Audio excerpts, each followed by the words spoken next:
Ready হয়ে গেছে আমার সর্ষে পাবদা। আপনাদের কেমন লাগলো অবশ্যই জানাবেন। টাটা বন্ধুরা, দেখা হচ্ছে নেক্সট ভিডিওতে।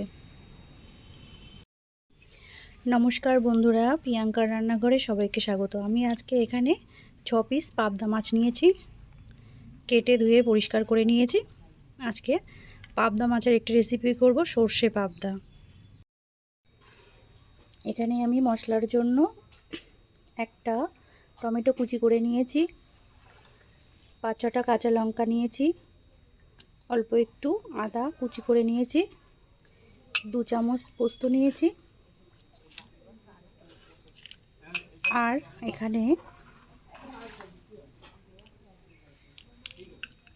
1 চামচ সাদা সর্ষে, 1 চামচ কালো সর্ষে নিয়ে নিলাম। এবার আমি সাদা সর্ষে, কালো সর্ষে ও তার সঙ্গে 2টো কাঁচা লঙ্কা দিয়ে একটা পেস্ট বানিয়ে নেব।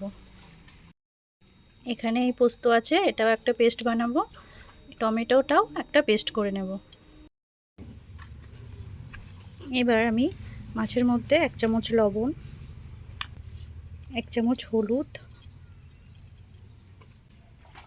অল্প একটু সর্ষের তেল দিয়ে ভালো করে মেখে নেব।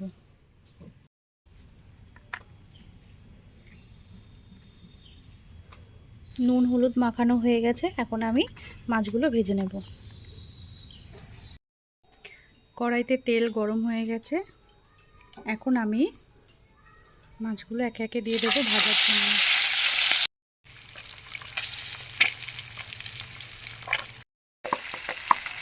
মাছগুলো উল্টে দিয়েছি, উল্টো পিঠটা ভাজা হয়ে গেলে তুলে নেব। মাছগুলো ভাজা হয়ে গেছে, এখন আমি তুলে নেব। মাছগুলো সব ভেজে তুলে নিয়েছি। মাছ ভাজা এই তেলের মধ্যে আমি এখন ফোড়নে 1/2 চামচ কালো জিরে দিয়ে দিলাম, 2টো চেরা কাঁচা লঙ্কা দিয়ে দিলাম,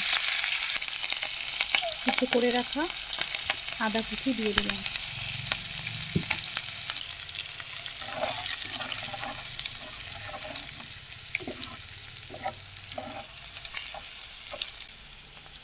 পেস্ট করে রাখা টমেটো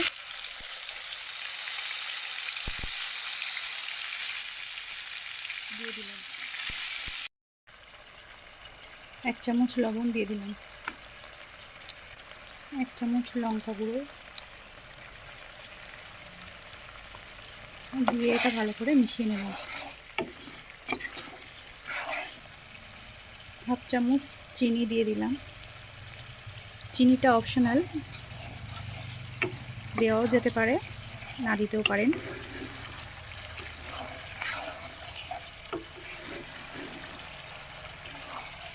গ্যাসের ফ্লেমটা আমি লোতে রেখেছি। এবার আমি সর্ষে কাঁচা লঙ্কা বাটার পেস্ট, পোস্ত বাটা দিয়ে দিলাম।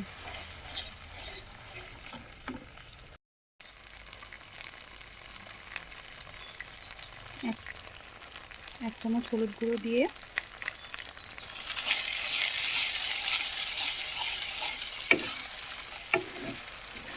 নাড়াচাড়া করে আমি জল দিয়ে দেব।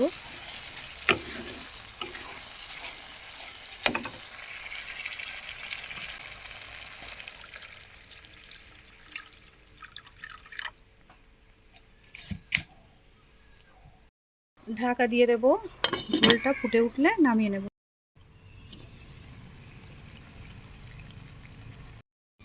ঝোল ভালোভাবে ফুটে গেছে, এখন আমি ভেজে রাখা মাছগুলো দিয়ে দেব।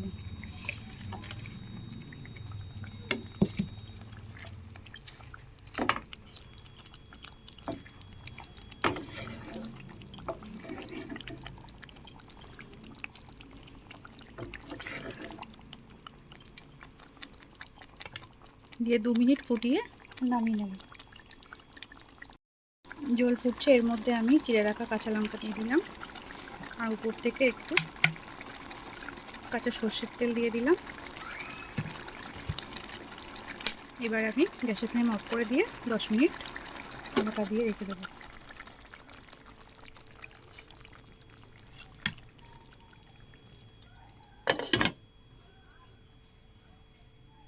10 মিনিট পর আমি একটা পাত্রে নামিয়ে নেব। এই যে পাত্রের মধ্যে নামিয়ে নিয়েছি, রেডি হয়ে গেছে আমার সর্ষে পাবদা। আপনাদের কেমন লাগলো অবশ্যই জানাবেন। টাটা বন্ধুরা, দেখা হচ্ছে নেক্সট ভিডিওতে।